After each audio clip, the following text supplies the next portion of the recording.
A listener in North Carolina wants to know if any rock-era chart song was ever named after a movie star.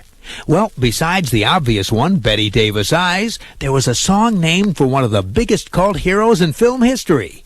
He died after the release of his first movie. Details coming up. Casey's Coast to Coast, American Top 40. Now, let's answer that question about movie stars and chart singles. Angela Watson in Clemens, North Carolina wants to know if any rock-era chart songs have ever been named for or after a real movie star. Well, the answer to that is yes. There have been two. One song names one of the most famous Hollywood stars of all time. It's Kim Carnes' #1 smash of last summer, Betty Davis' Eyes.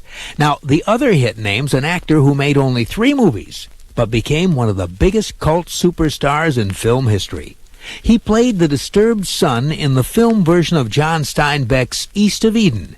He was a troubled teenager in a motion picture that made a tremendous impact on young people in the 50s, a movie called Rebel Without a Cause. And his third and last picture was Giant, in which he played a Texas rancher and oil man. Those were the only 3 movies that James Dean appeared in. On September 30th, 1955, he was killed when he crashed in his sports car. He was only 24 years old, and only one of his films, East of Eden, had been released publicly. But James Dean was already a screen legend, and he's been mentioned more than once in pop songs like American Pie by Don McLean and Rock On by David Essex. In 1974, the Eagles went to number 77 with a record about him called James Dean. So there's your answer, Angela.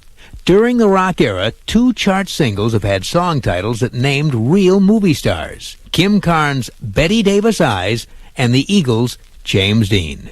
Thanks for your letter. Now, on with the countdown. Casey's Coast to Coast.